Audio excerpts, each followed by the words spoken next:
The Nathan, Nat and Shaun podcast. On Channel 7, new show making an appearance. Yes, Dream it is Home. called Dream Home. And Yes. what do you need at the head of this show? Yes. A vet. A vet. Dr. Chris Brown, hello. Yes. It makes a lot of sense. Trust me, and you'll see why. You'll see why it makes sense. Because I know what you're doing. You're building like bird houses. And a giant kennel. Oh, yeah, bunny hutch. That'll be the key. All right, so, hey, Dr. Chris, is this like...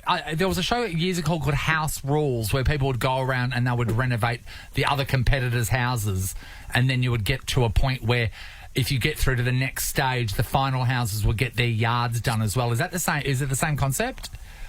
It's similar. It's just on a different scale, I guess. And all the couples are incredibly deserving, and they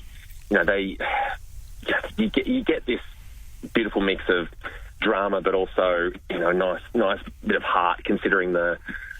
I think it's all about the timing for this, and the fact that it's hard at the moment with interest rates and cost of living, and buying a house is hard enough, let alone considering a renovation. So that's where this is, I think, well timed to show people how it can be done, but also just to showcase these stories of people who have been genuinely struggling, and then so you get the heart, but you also get the humour. Oh, sorry, Dr. Chris. I think I've hit the limit of backstories that are going to, people are going to be in tears and stuff. Sean, We just built the bloody house. Sean, I'm pretty sure this show's built on the backstory. So, It's going to be a long season. Just block your ears and go, no, when they're speaking about that sort of stuff. Good. And think about the renovations. I do like the concept of a renovation show that is on television that actually tells people how they can do it themselves without TV crews, and also what things cost. Yeah. Because on renovation shows, people look at stuff and they go, oh, my God, can I do that at my house? I don't know. They have not told me any of the costings. Yeah. And budget. And if you've ever done a renovation, you'll know that you're actually kidding yourself when you budget it, because it always ends up being 3 times what you think it's going to be. And so I think there's plenty of budget drama and discussions around how you actually can afford to do this, and the way that you can manipulate the budget to suit yourself is sort of a recurring theme throughout the show. But it's I don't know, it's just beautifully cast. You just find these people who are just lovely, but genuinely interesting from all walks of life. There seems to be no deserving people from WA, though. Did we not? Are we all doing too well over here, are we? There are people who have been to WA, and there are people who love WA, and I fit into both categories, and so you should just be grateful that an ambassador for the Nathan, Nat and Shaun. Oh, fantastic! Yes. Front and center. I've never been prouder. Yeah. Hey, Dr. Chris, is this your first show since you made the move? To 7. It is, yeah. Wow, if the first one's you having to do renovations, what's the next one going to be? Well, the next one's Dancing with the Stars, isn't it? Yeah. So, hey, with an idea, so you've been wooed over to Channel 7, right? And they're going to get their money worth out of you. When they propose a hosting show to you, do you have a say, or do you just say it's like conscription in the army? You're going on that other front. You do what you're Dancing told. with the Stars, Dream Home, put out the bins. It's not like me going to Channel 7 is my national service. It's quite voluntary. But when once you've signed the contract and they own you, do that? They obviously, how much say if they were to pitch a project to you and you went, oh, that's not for me? Would you be able to say no, or are you forced to do it? And I'm asking because Sonia Kruger's written to the UN for help, and she's just every day she wakes up to a new show that she's hosting and she can't get out. So we're just worried about you. No, I do actually get say it's my own free will, Okay, and I think and you'll see very quickly why this was one that I liked the sound of, but I'm also, one of the big reasons I went across was for an animal show, which I wanted to do for years, which is called Once in a Lifetime. So It's where they cook animals. It's actually quite weird. Doug was like, your favourite recipe. Yeah, he never thought he was going to be saying, oh, well, that was a delicious penguin. Hey, I want to ask about your renovation style and your own personal rules, right? Because for me, something happened here during the Nova renovations that fills me with white-knuckle rage, and that is we put an entire new kitchen in, right? And Dr. Chris Brown...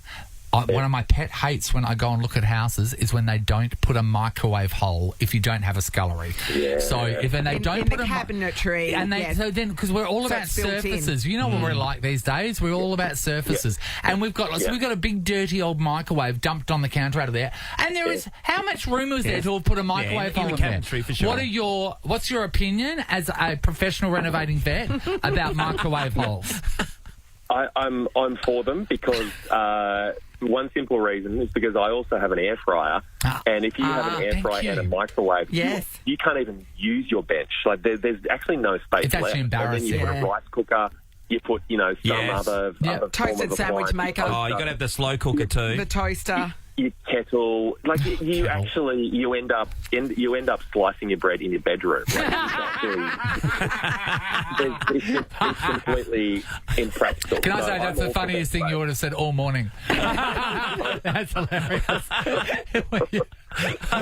Because I come from a world where I'm all about services because we know our parents were all about clutter. I think as a general rule, and my mum would defend with her life a bowl full of Lucky Bands and pen lids. It's like, what are they doing there? That goes in the third drawer. Yes. Everybody knows that. God. Bench space should be for your sunglasses, your car keys, your mail, the pet's food, and like 17 different things that you haven't removed off the kitchen bench. Yes. So, I mean, no one even uses their kitchen bench for anything apart from clutter. Yeah. But the idea of being able to use it for something else. That's right. I have a soda stream that I don't reckon I've used for 15 months. Why does everyone have a soda stream? We got given them, remember? We got given them. Mine's still in the box. So I just think that soda stream for me. Single adult? Well, it just seems like, oh, what, are you having a party?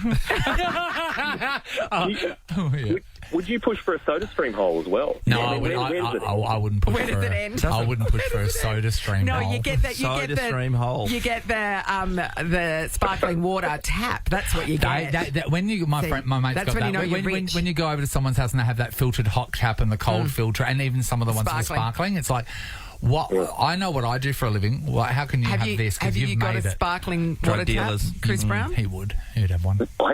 No, I don't. I don't. Don't you? You do so. I didn't realise you were poor. I did a renovation in a house I used to have, and I put one in, and it was like the peak of luxury. Yes. Then I sold the house about a month later, and moved into something far less pleasant. And,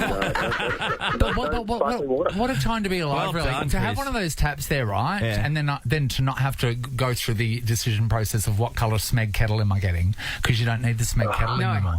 That is impressive. You would have an ice maker on your fridge, wouldn't you? Like one of those ice machines in your fridge? No, I don't. You've got your standard Westinghouse stainless steel front fridge. Time to upgrade there. You are doing your deals at the TV network. We went to 7 for the money. What's going on? I thought you'd have one of those tap ones, maybe the ones that you tap and then the glass, the limo glass in there. You just got you've got a common man's fridge. How interesting. Yeah, but don't think for a second that when you work on a renovation show, I'm not trying to hook up every single free connection. You're just there for the connections. I can possibly get my hands on. Good man. Why not? Of course you are. You'd always be angling for a free something. Do you? LG supply all our appliances, and they'll be soon to be supplying me with everything. Yes. Are you joking? Every day I wake up and think life's good. Yes. See, I just did that. Then they won't send me shit. Chris, the trouble with an ice maker when you've got animals in the house, though, is that some of them like to steal ice from the ice maker, don't they? They're obsessed with it. Like, what is it? You've got to be very careful when your dog's being obsessed with ice. But it's I'm doing lines. They crunch it. They just love it in their water bowls. And they'll pick it out. They'll flick it across the floor. And then, you'll end up just with a stray wet patch in the corner of your lounge room where you're not for the first time. People judge you for that, Chris. And dogs also love microwave holes. Yes, that's true. It's amazing. We love your work, Chris. Thank you for talking to us this morning. Dream Home premieres is 7 o'clock on Sunday, the 26th of May on Channel 7 and 7 Plus. Check it out. I've missed you guys. I really Come over and visit us one day. It's been too long. It really has been. I was wondering why I've been so happy and relaxed. Yeah. So your cooking show sounds interesting. We'd love to come on and try the dolphin on the spit. So make sure you just porpoise spit, you might call it. Spit. Yeah, it's all very nice. Very nice. Thanks, Chris. That's good. Love you, Bye, buddy. Nathan, Nat, and Shaun podcast. Shaun, remember back when you weren't married to the beautiful Megan? No, I don't remember. I only have this image of my life. I will never look back. Well, before you were married to her, you had to come up with an idea of how to propose to her. What did you do? I thought the right idea was to propose in an area that linked us both together. Is that the proposal area where we had a drink down in Yelling Up? Yeah. Yeah. That was my favourite place in the world. So, is it her favourite place? We didn't get that far in the relationship to ask her questions what her favourite things are now. It was completely about me. I understand why it's your favourite place. You know, you love the beach, you love surf. But, I would have thought, Dan Murphy's or something for me again. or Dusk. Save that, Harry. I would love that. Yeah. So Yelling Up Beach, and I thought that was the right place. And it is a beautiful place because you guys can go there and you can revisit that area and take friends. As we had a drink there at sunset. It was beautiful. Was it sunset when you proposed? Absolutely, yeah. Mozzie's everywhere, full on. Yeah. Well, Shaun, there's a guy. He's an Aussie bloke. His name is Matt, and he's been with his beautiful partner Sam for a fair while, and he was thinking, what can I do to propose to her now? He had a plan in place. Something went awry with that plan, so we had to switch to plan number B, or plan letter B. Plan B. Plan B. What was plan B then? Okay, plan B. Yes, please. Okay, this is exciting. Okay, so he thought, what's the best place to do it? I know. On a Jetstar flight in economy. So where were they going? They're going to Bali. Why did he not wait until he got to Bali? Oh, because what do you mean? With the beautiful beaches and forests like vistas and breathtaking views, you're an idiot. So he's in economy. He has gotten up from her and he has walked over to the PA and he's obviously had a word to them beforehand, and it's a bit of a public proposal on a Jetstar flight in economy, and this is him proposing to her. Hello everyone, my name's Matt. Sam, can you please stand up? Samantha's right there, stand up. Now, I met Sam when I was at a pretty dark space in my life, and she's been an absolute light in the worst times. She stuck by me with thick and thin. She stuck by me, she's thick and thin. A better person in general, and I reckon once you find that... The thing about a proposal is a lot of the magic is taken out by that just constant air cabin noise. The fact that nobody can ever understand the announcement. You are just a muffled voice up in front of them. People are thinking, are we being hijacked, firstly? Yeah, true. Because they don't understand what they're talking about. Yes. And so anyway, so then he drops down to one knee and then people realise, okay, great, this plane isn't going to end up in a building. And then she is so taken aback by this. She is bawling her eyes as if she is on a cliff in Greece. But my thing with that is, and that is beautiful, she's and not on a cliff in Greece. Each to their own. But do you really, in your heart of hearts, want your proposal story to be, he proposed to me in economy on a Jetstar flight to Bali? Given that you're going to a tropical island holiday, maybe just save it for 2 hours. Amy, where did Alex propose to you? The Eiffel Tower. See what I mean? Maybe that was plan A. Do you know what was plan A? Do you know? I do not know what plan A was. And so why was plan B just on the flight and not, as Matt said, when you're landing in about half an hour's time? Can I just say, I think you hedged his bets, and I think plan B was plan A. I really don't. Plan C was to jump out the plane. I mean, I maybe suggest stuff like there wasn't in-flight entertainment, but I don't think you'd be that bored that you think, I might as well do the proposal now rather than wait till we get to the tropical paradise. I don't get it. I would really love to talk to people because we heard all about the Amy's, all of the bloody Eiffel Tower Paris, people. It's like, shut up. Or waterfall people. Whatever. We want to know what your proposal was, even though everybody says it was slightly less magical than the stories that you'll hear. Yes. They're the real proposals. You know what? That's starting the relationship without a lie. That's saying this is as good as it'll ever get. Get used to this. This is our life. Yeah. Pricey's joined us right now. Pricey used to work on planes, Good didn't you? morning. I did. I was wondering, I was thinking, did they have to, buy their own champagne afterwards? Oh, yeah, you would. You would. What a jet star. Yeah, you would, wouldn't you? So I don't know if this is legit, but this is a story I heard from a friend about one of my friends, so I hope he's not listening. He proposed to his wife, so his wife, his now wife, his partner was always known for not finishing her coffees. They'd be at a cafe and she just wouldn't finish the end of her latte. It was really weird. Yeah, right. So when he proposed to her, he dropped her engagement ring in the latte. And knowing that she'll never finish it. Yes, and then when she got towards the end of it, he's like, are you going to finish that? And she's like, no. And he's like, I think you should. And so she did. And then she choked. Her engagement ring was just in there. And then it's just all wet and covered in milk. And, coffee. Yeah. Well, yeah. You can't just drop rings in things. No. I know. Imagine if she choked on it. I know. Swallowed it. Or walked away. Were they just at a cafe just here in Perth somewhere? Yeah. So, do you know what the reaction was? Was there a... Well, they're married now, so she obviously was okay about it. Wow. Yeah, but isn't that bizarre? Yes. I know. Your first duty as a fiancé is to clean something. Angie's in Spearwood. Hello. Hi there. How are you going? Hey, Tell us your proposal We're so story. sick of hearing the magical ones. Give us a slice of life. So I will preface this by saying I'm happily married. I've been married for 23 years now. But my then boyfriend proposed to me on April Fool's Day, and his birthday is actually April Fool's Day. So that day we had been out helping a friend who had recently broken up with their long-term girlfriend. Oh, yeah. And then we went out for dinner down in Fremantle.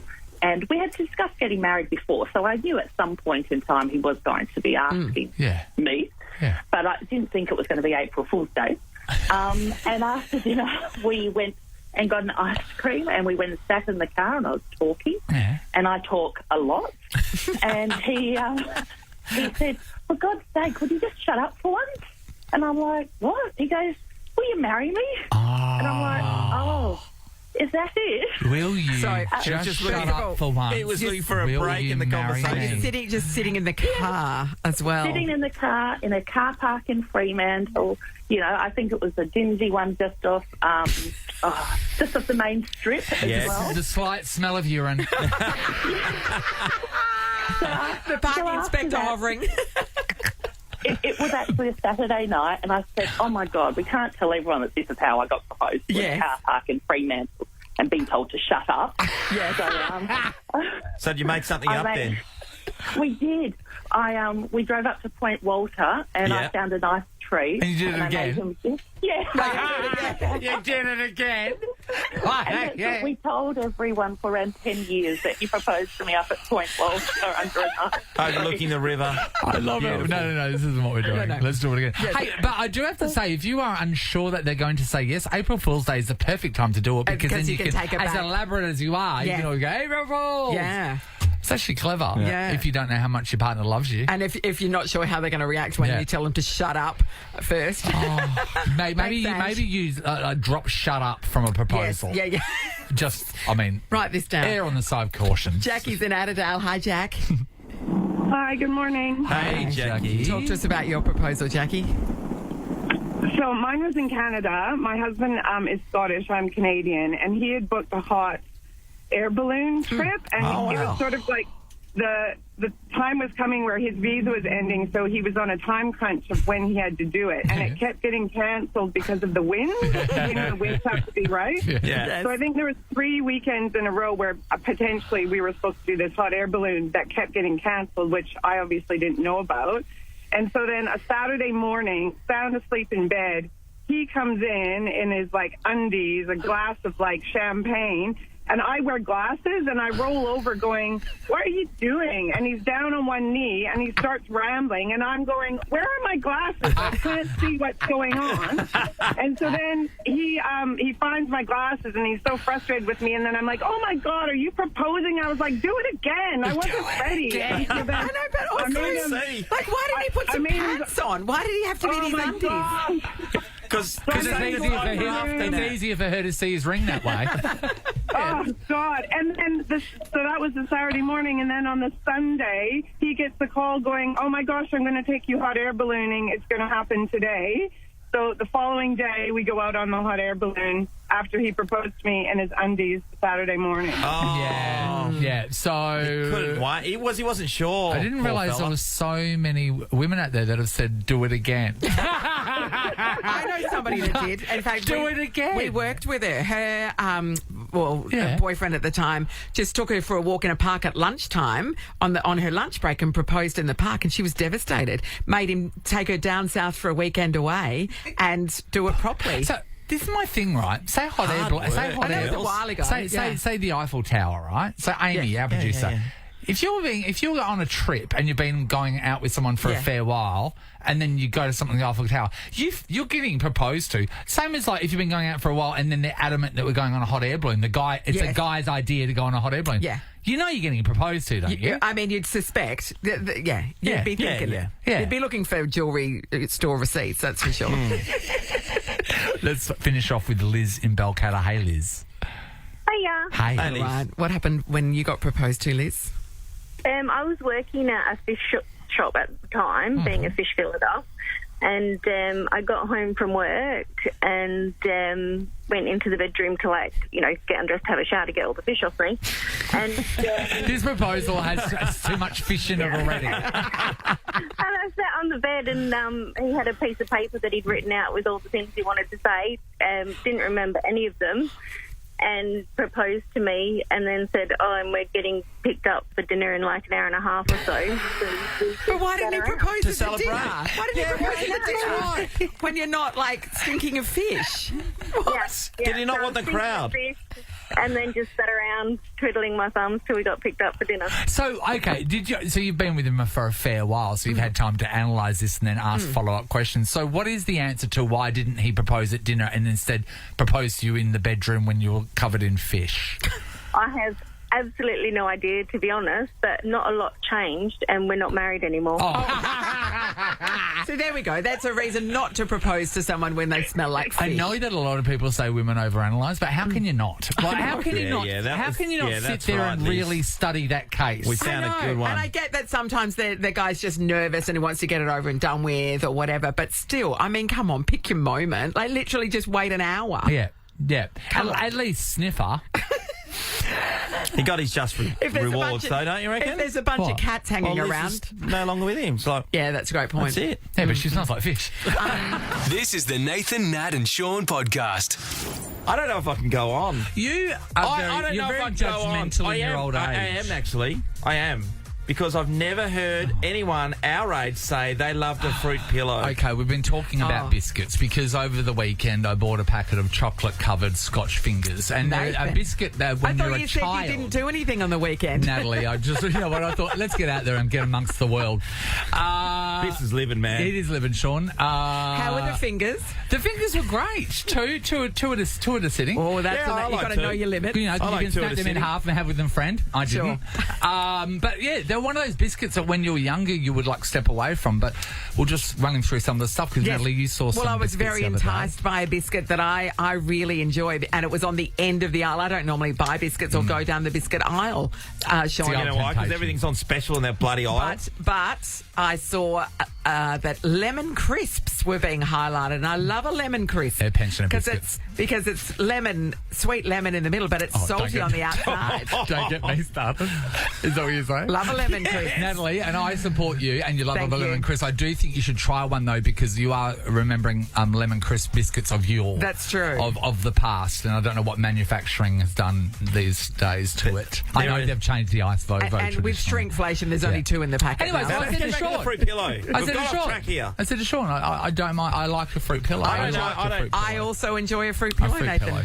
You do not. I do. I do. I like fruity things. I like fruit mince pies. I like fruit cake. I like fruit pillows. I would normally say people over, in their 60s will enjoy that, but I reckon you have to be in your 90s to enjoy something like that. And you don't have false teeth. You got to take them out and put them in your glass next to your bed. I'm going to say categorically. I'm going to say for old timers, mate. I'm not at a nursing home yet. I'll put the yet part in there.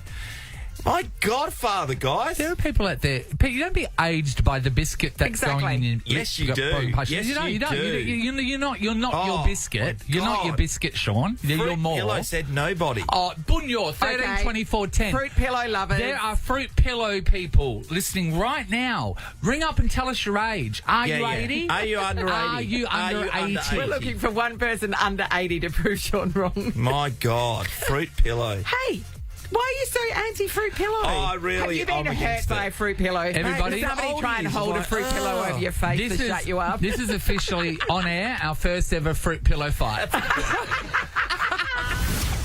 We're talking about the Fruit Pillow biscuit or the spicy fruit roll as its formal name. If you put a gun to my head and said, what's the actual name of the Fruit Pillow, I would not be able to tell you it was the spicy fruit roll. No, I didn't know that either. It was always just the Fruit Pillow. Fruit Pillow? Yeah. And I Sean's very negative about the Fruit Pillow. So negative. I think your judgment is really unwarranted. offensive. No, I think if you're in a nursing home, you'd come across these daily. But other than that, in a nursing home, you'll come across a stale ginger nut. Because they have to let it go stale so it softens a little. That's what you do. We are speaking to people right now who are claiming to be under 80, but also love the Fruit Pillow. David, good morning. Good morning. Hey, First of all, declare your love for the Fruit Pillow. How much do you love it? I love the Fruit Pillow. I even like the snack right thin ones that they get, little fruit things. Oh, yes, we're looking at them, yes. And how old are you, David, young man? I'm 37 off 100. 37 off 100. So 63. If David, are you looking for singles or are you looking to tonk one over the fence to make sure you get there a bit quicker? So under 80, there you go. Proves our point. David. Exactly. Yeah. Do you actually actively buy a packet of Fruit Pillows still? I do. I don't buy them very often because I try to watch what you eat. It's a sometimes food. Yes. Yeah. Yes. You would never buy them, Nathan. A little treat yourself. Fruit Pillows? No, you wouldn't. You don't know what I'll do. Sean, you don't know what I'll do. I don't know what you do, but I know you wouldn't go that far. Oh, don't you push me. You're lucky I have no follow-through. Otherwise, I'd get you. How would I even get them? Thanks, Dave. Exactly. Mandy's in Yanchep. Morning, Mandy. Hey, Mandy. Yeah, hi, guys. Hey, Mandy. Mandy's got to be over 80. She couldn't even hear us to start with. Oh, she's just trying to find the speaker on her phone. Mandy, how old are we? I'm 62, and I do love Fruit Pillows because they're really good dunking biscuits. Dunking biscuits. The world is an opportunity to dunk something in it. Yeah, but that's an Arnott's bloody... what? What are those ones that we... Milk arrowroot. Milk arrowroot. That's a dunking biscuit. That's a terrible biscuit. That is way better than a Fruit Pillow. No, it's not. You don't... You know what? A milk arrowroot, pensioners like spread margarine on the back of them. Yeah. That says everything. Doesn't it? Okay, I like doing that too. You do not spread margarine on grandma's used to do that. That's a young person's biscuits. This is an old person's biscuit. No, you give them to kids. No. That's how young I am. Only if they put icing and lollies on them to make a face. Yeah, Lorraine's in Wellard. Hello, Lorraine. Morning, guys. Hey, Lorraine. Super young Lorraine. Lorraine, first of all, how much do you love a Fruit Pillow? I like a Fruit Pillow, but I think the Lemon Crisp is tops it. Thank you, Lorraine. She's very pro lemon crisp. Well, there you go. Very young woman too, aren't you, Lorraine? Absolutely. How old are you? I'm 60, but I don't act it. Yeah, no, don't act it. You're out. Are you saying you act older or younger then? Fruit Pillows make you older, Lorraine. If Fruit Pillows make me older, then I'm a Lemon Crisp. Yeah, the lemon crisp make her But younger. Sean, as you get older and a little bit more tired, it is good to have a Fruit Pillow around. Just to rest your weary head as you're watching your afternoon shows. Golden Girls rerun. Just as you're taking in Tipping Point. David, Mandy and Lorraine, the youngsters are all in the running for another 10K a day, mate. I did see all the people that called. I'm pretty sure I can safe to say that no one was under 60. No, we had one girl who was 40. One girl that was 40. Yeah, there was somebody over. But she had to go. 50s. She had to make a TikTok. Very good. If you haven't tried a Fruit Pillow, give it a go. No, everybody. don't do it. Just Go waste your time. Open your mind, Sean. Stop honestly, being such you don't need to waste your time. Minded. We need to be the show that points people in the right direction, not the wrong direction. We're not going back in time. It's not to right or wrong. 1923. It's just the direction. It's just new. Try something new. Dude, and while you're there, I was going with the 2-finger Scotch biscuit from Nathan. I thought that was pick new. up a coffee scroll, something from the past. Don't let Nathan give you 2 fingers ever again. No. Nathan, Nat and Sean is a Nova podcast. For more great comedy shows like this, head to novapodcasts.com.au.